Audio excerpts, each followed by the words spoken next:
ভালো করে কাঁঠালটা ভাঙো বাবা। পেকেছে? হ্যাঁ। আরে জানো না আজকে কাঁঠালের দানা শেষ। কাঁঠাল তো আর খাওয়ার জন্য আনে না, দানার জন্যই কাঁঠাল কেনে।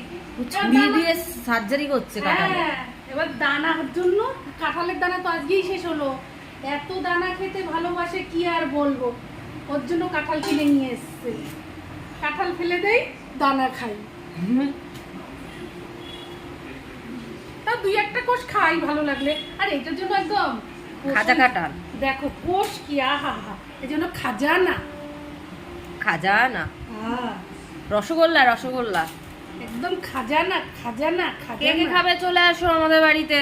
কাঁঠাল তেল মেখেছে হাতে? প্রীতি কাঁঠালের আঠা লাগলে পরে ছাড়বে না।